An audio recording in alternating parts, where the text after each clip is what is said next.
The BIPOC Coach Collective proudly presents Elevate and Celebrate. This is a podcast to showcase our members, dive deeper into their journeys, and express who they are into the world. Our mission is to curate a brave and authentic space for coaches to connect and to elevate our voices globally in the coaching profession. Learn more about us at BIPOCCC.org. Your story matters, your voice matters. Let's start the show.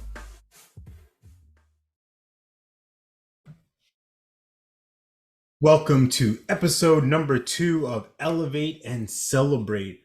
Today I'm joined with our secretary, Gwendolyn Rodriguez Siegel.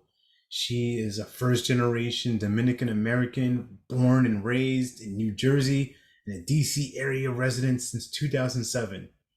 She's a professional leadership coach and a strategy consultant for entrepreneurs, organizations, and individuals who are looking to increase awareness of themselves and their impact on the world around them. Gwen has always been passionate about public service, having worked for an international economic development nonprofit for over 11 years. And previously, she worked with different education organizations for kids ages 3 to 18 in Newark, New Jersey. She's especially interested in working with people who, like her, have experienced what it's like to challenge the limiting beliefs that hold us back from becoming the leaders we can truly be. But the most important things about her is that she's a mom of one sassy young daughter and the wife of a very supportive husband and a member of a very extensive family with blended roots from the Dominican Republic to Niger and everywhere in between. You can find out more about her at grscreates.com. You can connect with her on LinkedIn at Gwen Siegel, Siegel. And also, you can email her, Gwen at grscreates.com. So I read off a little bit about her background, but I want to share and express who she is for me. She's someone who is a friend, someone who's a colleague, a peer, someone I respect very much, and who's contributed so much to this collective. So much of what we do behind the scenes and even up front on our networking calls or facilitation calls, how she's able to bring people together. And the one thing that I think you're going to catch from this episode is the ease, the gentleness, the softness, and also the professional, I don't know the word for it, but just the it thing, the factor, right? The it factor, that's what she brings to the table. That's who she is. And I think you're going to be blown away by the powerful shares that she has from her upbringing, how her extensive family allowed her to become a leader, how from her early age, she was the one putting people in place and helping people navigate different waters, and then her own journey into coaching in 2020. So I'm excited to elevate and celebrate Gwen Rodriguez Siegel, and I hope that you get as much from it as I got from this conversation. You can learn more about us at BIPOCCC.org, and that's all I got to say about that. Let's start the show. Right, here we are with our special guest, the secretary of the BIPOC Coach Collective, Gwendolyn Rodriguez Siegel. Thank you for joining us, milady. Thank you for having me. It's my pleasure. Finally. We will be like, finally. It's the second episode. You know what? Your dose. So, for those who don't know you, who don't have the pleasure or honor of knowing you, give us a little background. Who are you? Ooh, okay. Gwen Rodriguez Siegel. Rodriguez is my maiden name. I am a Dominican-American first generation, born and raised in the great state of New Jersey. People, please don't be scared. Jersey is just Jersey. I have no idea how many people get scared by that. I have been living in the. I'm sorry to hear that. You're in Jersey. Oh my goodness. We're so much fun. Come on. I'm a political scientist by training. I studied poli-sci. I'm a nerd about that kind of stuff. And then I've ended up working in nonprofits and public service basically my entire adult life. So from age 17 to now. I've worked with nonprofits and community organizations at some point, at some level. And yeah, in a nutshell, that's basically me. I have a family. We're in the hundreds. I had my husband's family on top, and we're hundreds more. We have a beautiful 4-year-old, been married for 10 years, living in Northern Virginia, and just very happy with where we are right now. That's In awesome. a nutshell. In a nutshell, that's it. That's your whole life. We got it down. So, end the episode, everyone. Hope you enjoyed it. And no, but from my experience of you, since my time in within the collective, you're always someone who's bringing so much positivity, so much fun, and you have the distinguished name of being the grandma of the group, kind of putting us all in check, reeling us in when we're going in different directions and all this stuff. So I'm curious as far as how did that happen? How do you get to a point where you're like, I can see a big picture for people and I can help direct and help guide people in a space where they can be successful and they can also thrive in their zone of genius? Oh, that's a wonderful question. I think part of it has to do with being the eldest or one of the eldest in the family. In my immediate family, I am the oldest. But when it comes to my cousins, especially on my mom's side, who those are the ones that I grew up with the most, Mhm. I'm the third oldest. I have almost 50 other cousins that came after me. So, yes. So, there was always a lot of looking up to me and babysitting and being the example for others and trying to do things that I could be proud of so that they could also follow in certain footsteps and make their own paths. Yeah. And hopefully one or two of them will see this one day and be like, yeah, that's literally how she became Grandma Gwen. A lot of my cousins call me grandma, and I'm like, you know what? I'm upgrading to Mama Gwen now because I have my own kid and I have a lot more energy than grandma. I will still like huddle and haggle and whatever I need to do, but at the same time, I want to just take some time to just be and have the fun that moms can have, and we do have. And yeah, I mean, a lot of it really has to do with that. Just being part of this generation who is growing up, seeing all these new things, trying new things, experiencing things that generations today will never experience, like a rotary telephone. And what it means to transition from one thing to the next, like, and teaching them how to do it. I was responsible for teaching a lot of people a lot of things growing up, like how to use a phone and answer one and use a computer and apply for financial aid and college and all those kinds of things. So, Yeah. it instilled this sense of responsibility in me that I think I carry throughout my career and the things that I do at home, the things that I do for work, for the collective. So yeah, does Yeah. that answer your question? Yeah, it definitely does. One thing that just popped in my head, you said you're the oldest in your immediate family. So how big is the immediate family? It's like We're three. We're three. three siblings. My brother's military. My sister is a boss in her own right, working in the family business. Um, and yeah, Awesome. I went through all the stuff that they didn't have to. Hove did that, so hopefully you won't have to go. No, it's not. So tell me about what drew you to the collective. Like, how did you stumble upon this thing? Because you and, at least from what I understand, you and Reem were kind of at the start of this, right? You both just masterminded and created this. So walk us through that real quick. Oh, well, I cannot say that I started it at all. No, that is all Reem.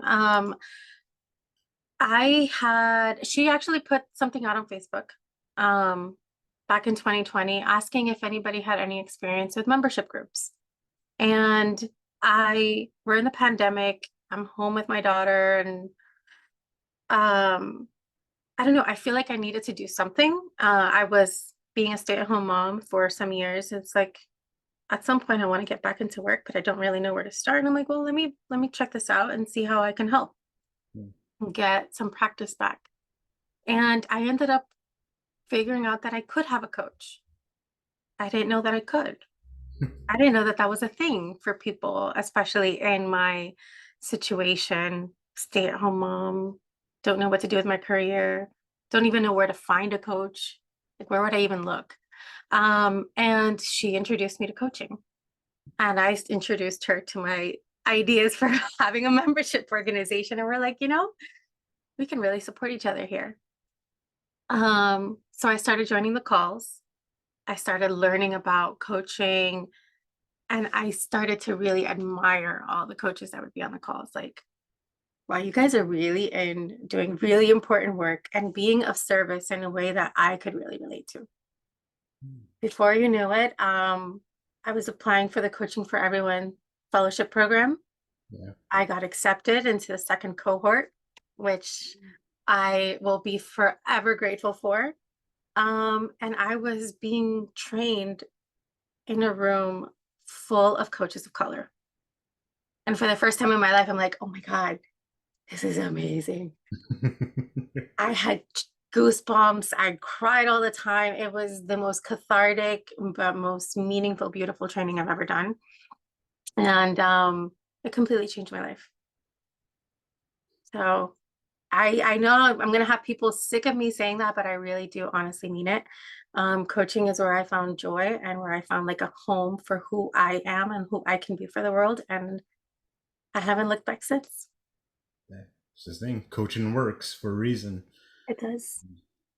Just connecting these pieces, right? This puzzle of you having this upbringing of taking care of everybody, being the facilitator of different moving pieces, and then having this heart of caring for people, loving people, serving people, and then you just stumble upon this post, right? There's no coincidences. It's just, hey, you're looking for an opportunity, here it comes, and you take it and run with it. Because I remember, Yeah. like, oh, I'm not really a coach. I'm like, what are you talking about? Like, I'm pretty sure whether you have the piece of paper or whatever, not like you have all the elements, all the ingredients of what coaching is, of helping people, serving people, leading people. I know it took a lot of listening to that for me to believe it. I'm not gonna lie, I had to hear that quite a bit. Like, I had to give myself permission to believe you are a coach, you know? And a lot of that has to do with the limiting beliefs that my circumstances, everything that I had been exposed to growing up, really shared with me and showed me. Like, you can only go so far, or you can only do so much before you hit a wall. Um, or you can only do this if you really want to honor your family and your values and your upbringing and this and that. And I am just as guilty of as many of us out there of self-sabotage when it comes to that. So I had to learn to let go of a lot so that I could say, no, I am a coach. I am a life coach. I've graduated from the University of Life. So, and that will never stop. That will never stop. You will never stop learning. And that is a perfectly good thing. And that is enough. Just saying that, like, that is enough, uh, was a big breakthrough for me. Yeah. And to switch gears a little bit, I'm curious, as you've learned to break through that, right? To get through that wall of maybe I am, maybe I'm not, and just going for it, right? Just being a coach, just being Mhm. accepting of that. How important is that for you, for your daughter to see? Like, what Mm. that's going to leave in her?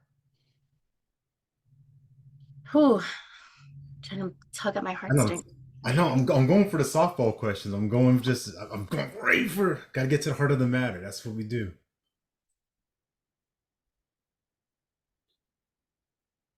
Think, gosh, I mean, I could go on a lot about this. Part one of that question is like, I was always supported by my family for going after my dreams, whatever they were. Um, and literally, when I talk about support, I mean support. You need a train ticket to come back home for the weekend, come. We got you. Yeah. Like, um, yeah, getting to school 2 hours away at 8 o'clock in the morning when I'm a commuter, I was supported. Yeah. And I felt really lucky right out of college to be able to work in what I wanted to do. Um, by myself in a different city. It was a lot. And I felt like I was constantly trying to prove myself. And there was something that I don't think that I realized about myself back then that I realize about myself now. And it's like there's a leader there that doesn't need to be loud and doesn't need to be arrogant and whatever to be seen and appreciated. And when you can see that, um, and you can embrace it, you can be whatever you want and you can do whatever you want. And for me, being able to teach my daughter, you can be who you want to be and who you are, and you're going to have my unconditional love and support. And I will help you figure who that person is so that you don't have to spend your whole life like, who am I? Why am I going through identity crises all the time? Like, it's normal, it's natural. And yeah, being in a position where I can see that for myself and see that for her and be able to relate to her like that. I think, I mean, what else can I want? What else can I ask for? And a lot of it starts young. Like I didn't realize too until I became a mother, just how many things we get influenced, how many beliefs and how many things about ourselves come out from a really young age about our personalities and whatever. You can harness it, you can engage with it, you can see where it's going to go, or you can try to suppress it. And I'm like, I'm not going to do that. I want to see who she's going to be. And then, help her along the way. As if she can grow up feeling that kind of love and support, then I will feel like I've done everything I need to do. Yeah. And just knowing who you are, that's easy. For the purpose of this show, jumping in there, but I would have loved to just like give you like just some space, like some silence, but for the listener to be like, are they going to talk? Are they going to say anything? So I felt that. I feel your heart with that. I just love what you bring to the table. It's always fun. Kind of shifting now to talking about the collective, right? We just, we're in March right now. We just had this big launch party, membership launch, all this craziness and wildness going on. I'm curious, what have you learned about yourself through this effort that the four of us and other people are helping us with? But what have you learned about yourself as a leader through this launch? Oof.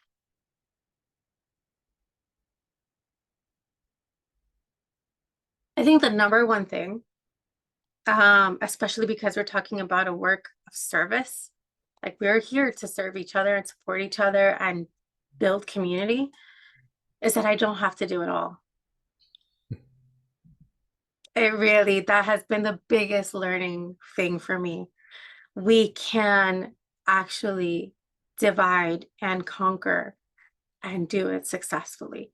I don't have to be in front of the room. I don't have to be the back end either. I can just be and bring my gifts, and that will complement what everyone else is doing. And together we can do something beautiful. Um, that was definitely a big learning. I mean, I grew up thinking I had to learn how to do everything, Hmm. manage websites and mailing lists and come up with these packages and do this and do that and do this. And like with nonprofits, this happens a lot. Like everybody has to know how to do everything in case one person can't do it, or in case we can't afford another thing. We just all do everything. And I'm like, no, we all have our gifts and we all appreciate how each other's different gifts can actually make us better. So long as we can support each other and figure out exactly where it is that we need that, we'll be good. I think you And that's a better leader than trust somebody who's like micromanaging and trying to do everything for you. And, you know, yeah. are you reading my notes? Are you stealing my cheat sheet? What are you talking about? That's a lot that I learned through this experience so far of it's a lot easier with a team. It's a lot easier. If I tried to do this by myself or Reem tried to do this by myself or Kibi, like you throw the computer out the window because all these different pieces and you're so masterful at that. It's something that you always share with me. It's like, hey, stay in your lane. When I started going like start veering off the road, we got Grandma Gwen like, hey, you are a middle lane person. Not that you need to be in this box, but this is where you shine the most. And I think that's something that's an underrated skill that I don't think people recognize for you is that you can see things and then you can put things in the right place, right? You're this puzzle master of sorts. It's always warm and supportive. It's never like, what the hell are you doing? Like you moron, like why are you doing this? Like, no, wait, hold on. Let's slow down. Let's think about this. Let's consider this option. And there was so much that I had no clue. I'm like, oh, I didn't think about this. I didn't think about that. But your background, your experience, that's why you're integral to this whole operation. So I just want to give the flowers, give the acknowledgement that everybody knows, and you get that recognition too. The flattery is making me really emotional. Thank you. I'm, I didn't I'm I trying to make didn't you drop even at least think one tear. about At it that least. way. No, I don't think of it that way. I really don't. But it's beautiful to hear from you. So thank you. I really appreciate that. No, you're welcome. You're welcome. Even that, I mean, saying thank you, like being able to just step back and say thank you. That was a big deal. I used to have to say excuse me and sorry. I'm like all the time instead of being proud of or just being able to accept these kinds of words from somebody. Yeah, Thank you. Appreciate it. you're welcome. Just playing on that right quick. What happened there? What happened with the shift? Excuse me, sorry, kind of. I don't want to be like I don't want to be a burden or bothersome to. You know what? Thank you. I receive.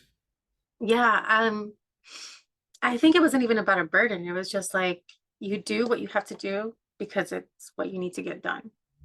Hmm. That mentality. You do what you need to do because it's what you need to get done. It's your job. It's what we all do. You're not that much more special than anybody else. So I'm like, bring down the arrogance and stuff like that. That sense of pride wasn't always something that was accepted, or it's arrogance. It's not pride. You know what I mean? Yeah. Um, yeah. I had to learn, oh, it's good things can happen when you can let somebody just say what they need to say and you just accept it. Because somebody is seeing what you're not letting yourself see. Mm. So what are you seeing for yourself? Take you and out of body things like you see Gwen Siegel right now. Like who is this? Who is this leader? Who is this coach? I'm Grandma Gwen or Mama Coco in a lot of ways. um, I am a compassionate and empathetic person and super emotional and unapologetic about it. Um, it's who I am. I love to cook. I love to entertain. I love to build community. I love to laugh. I love to be silly. And there's absolutely nothing wrong with that. I like to coach in that manner. I like to be playful. I find a lot of connectedness and playfulness and alignment in that. So that's who I am. And I care for people. And I think they get that. I can connect with a lot of people based on a lot of life experiences from my university of life. Um, and yeah, it's just me. And me is perfectly fine as I am. Yeah. So, in terms of your growth, development, what are you excited about for your coaching practice as you move forward and as you continue to build? I am really excited for certification, like getting my CPCC and hopefully soon. Um, but I'm also excited to just keep learning about how to do this even better, you know. Yeah. Um, one thing that I learned from being coached, especially during my coaching program, was you're never going to stop learning how to be a good coach. You can always tweak it and make it better and make it even better for others. Um, so I'm excited about that. I'm excited to see what else I can add to my toolbox. But at the same time, I don't know. I might have to start my own little lifestyle podcast and complement yours. I feel like there's a lot of people that would resonate with my experiences too, that it would be helpful to connect with. And I haven't been able to do that just because life. Um, but yeah, there's a lot out there that we have to offer the world, especially us as like coaches of color who experience so many different things, immigrants, um, first generation, second generation, just there's so much that we have to offer for future generations as well. And we're just getting started. So we'll Sure see. is. Yeah, future's bright. So much opportunity, so many possibilities. That's for me. That's the fun world, right? Of just I love to be in like what exists right here, right now. This is the place. There's nowhere else. But then from there, like, oh, what can we do from here? What can we continue to build on? I mean, the collective started in 2020.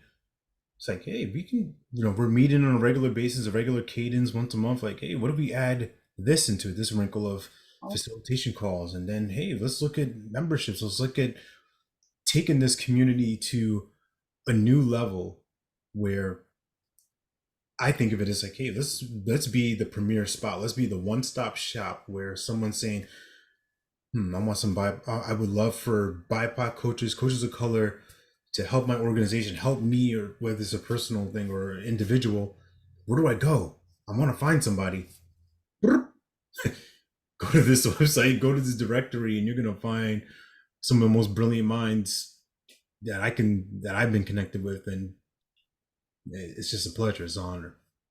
It is. And then I will say that one of the things that made me really, really fall in love with the collective in the very beginning was that everybody was so supportive of everyone's career, of everyone's journey. I don't know. I'm sorry. I don't know if you can hear my dog, but he is here.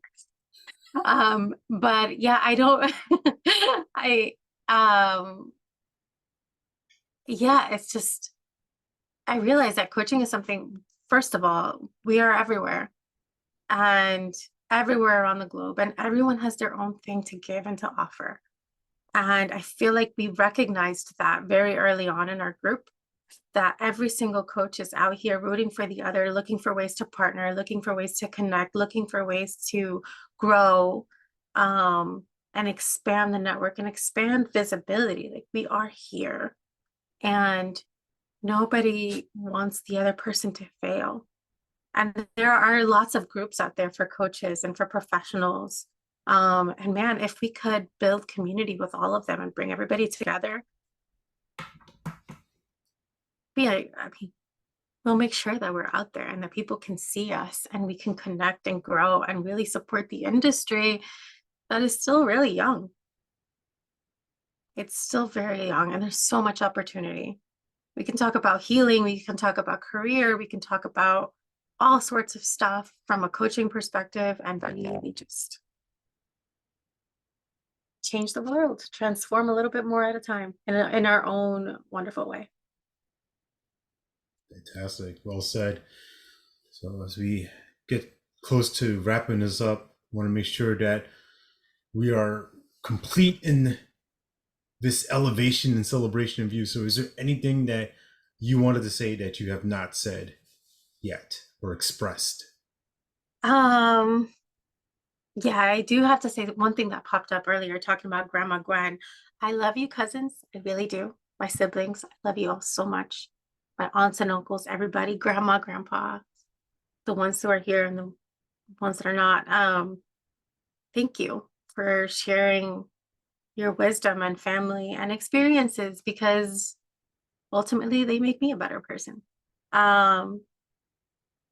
Yeah, there's a lot that I'm incredibly grateful for in my life. And I'm grateful for the opportunity to be here with you and share this with the world, whoever may see it. My husband, who has like literally elevated and celebrated me this whole time. It's not easy sometimes transitioning in your mid-30s and in the middle of a pandemic, and to be supported unconditionally is not something that I take for granted.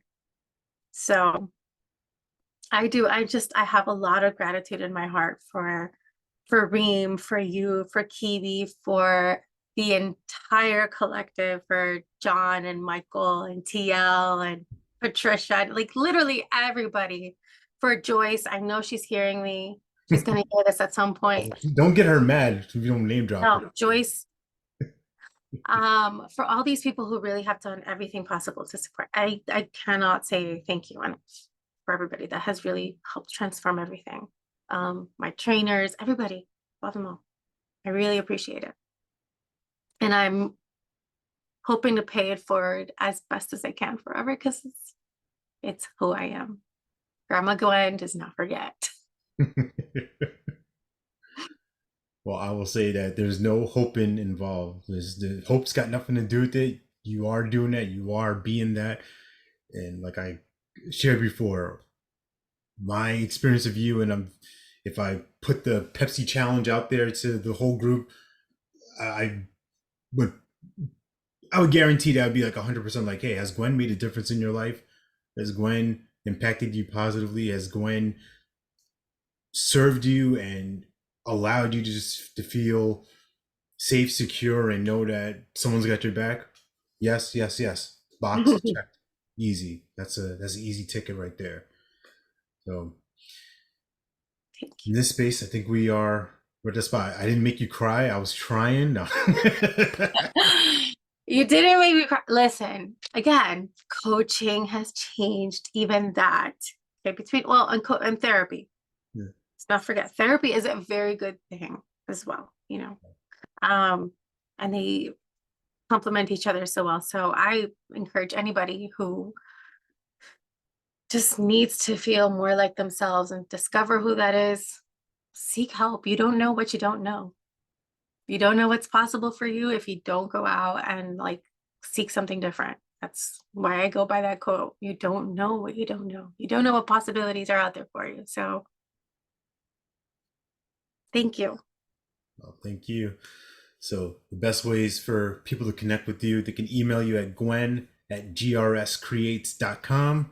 They can find you on LinkedIn, Gwen Siegel, Siegel, Siegel, y'all. And your website, grscreates.com. Is coming soon. It's coming soon. So by the time this rolls around, it'll be there. I'll All right. put that in the world. I create that. We're willing it into existence. That's how I do. We speak it, it comes out to life. Fabulous. Gwen, you are elevated, you are celebrated. Appreciate you, we love you, and we thank you for all you do and who you are. Thank you, Alex. Thank you for the energy you always bring, the comfort, and for making my very first podcast possible. Thank you so much. Woohoo! That's it. That's what we play. So for everyone out there listening, tap in, make sure that you connect with us at bipoccc.org and join us for our upcoming facilitation call. We're going to have a tremendous guest speaker, Mona Khan. She's going to be sharing about exploring and liberating your identity in the workplace, all these different things. So you'll find that in the show notes. You'll find ways to connect with Gwen in the show. My sister. I did. Yeah. Did you meet her already? Well, if we met your whole family. You represent all of them. You're the love. that just pours out, your grandma. So Thank you. Thank you. so tap in for next episode. See y'all next time. Stay blessed. Thank you. Thanks for watching this episode. If you got value from this, please subscribe and leave a rating and review. And feel free to connect with us at bipoccc.org. See you next time.